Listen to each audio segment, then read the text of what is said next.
આપ સૌને મારા જય શ્રી કૃષ્ણ ભક્તિ રાસમાં આપ સૌનું સ્વાગત છે। મિત્રો, આજના આ વિડીયોમાં આપણે જાણવાના છીએ અધિક જેઠ માસ ક્યારે શરૂ થાય છે, શા માટે અધિક માસ દર 3 વર્ષે આવે છે અને આ પવિત્ર માસમાં શું કરવું શું ના કરવું જોઈએ। આ વિડીયો તમને ખૂબ ઉપયોગી થવાનો છે, તો આ વિડીયોને અંત સુધી જોતા રહેજો અને જો ગમે તો લાઈક શેર સબસ્ક્રાઈબ કરી લેજો। ધન્યવાદ। મિત્રો, આપણે સૌ જાણીએ છીએ કે અધિક માસ દર 3 વર્ષે આવે છે, પણ શું તમે જાણો છો કે અધિક માસ શા માટે 3 વર્ષે જ આવે છે? આવો આપણે જાણીએ કે અધિક માસ દર 3 વર્ષે જ કેમ આવે છે। મિત્રો, આ જ્યોતિષીય ઘટના ત્યારે બને છે જ્યારે સૂર્ય વર્ષ 365 દિવસનું હોય છે અને ચંદ્ર વર્ષ 354 દિવસનું હોય છે, જેના કારણે દર વર્ષે લગભગ 11 દિવસનો તફાવત રહે છે।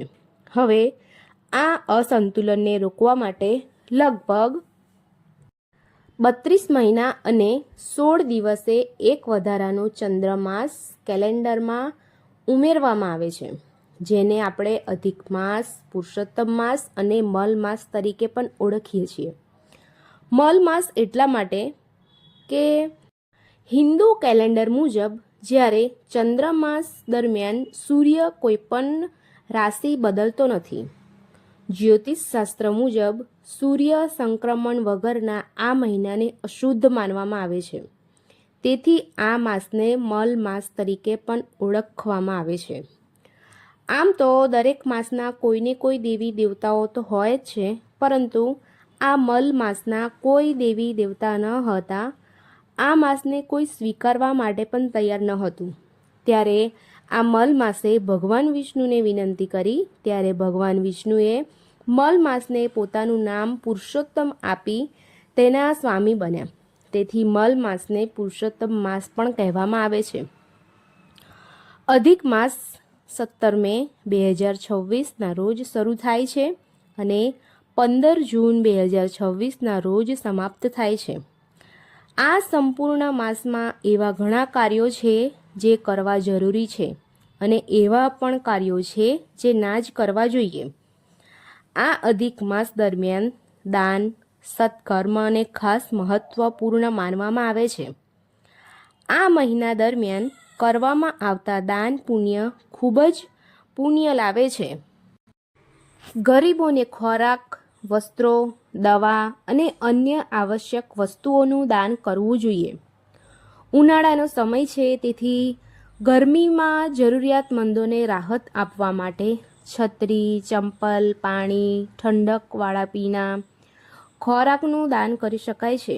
જો શક્ય હોય તો પંખાનું પણ દાન થાય તો કરવું જોઈએ। મુસાફરો માટે પાણીની વ્યવસ્થા કરી શકાય તો ખૂબ જ સારું છે। આ માસમાં એકવાર ભગવાનની પૂજા નહીં કરો તો ચાલશે, પણ દાન કરી લેજો, કારણ કે ભગવાન પૂજા કરતાં દાનથી વધુ પ્રસન્ન થાય છે। આ મહિનામાં મંદિરોમાં દીવા પ્રગટાવવાનું પણ શુભ માનવામાં આવે છે। એવું કહેવાય છે કે આનાથી ભગવાન વિષ્ણુના આશીર્વાદ અને સુખ સમૃદ્ધિ મળે છે।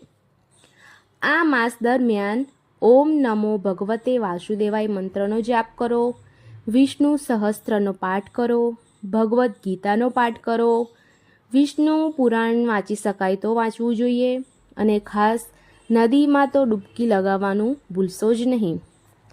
આ અધિક માસમાં એવા ઘણા કાર્યો છે જે ના કરવા જોઈએ। આ માસ દરમિયાન કોઈ પણ નવું કાર્ય શરૂ ના કરવું જોઈએ। નવી નોકરી, વ્યવસાય કે દુકાન શરૂ ન કરવી જોઈએ। શુભ પ્રસંગો પણ ના કરવા જોઈએ। લગ્ન, સગાઈ, ગૃહપ્રવેશ જેવા શુભ પ્રસંગો ટાળવા જોઈએ।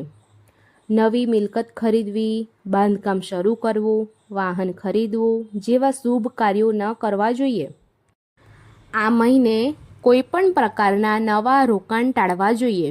આ માસમાં મુંડન, જનેઉ, અન્ય ધાર્મિક વિધિઓ કરવામાં આવતી નથી।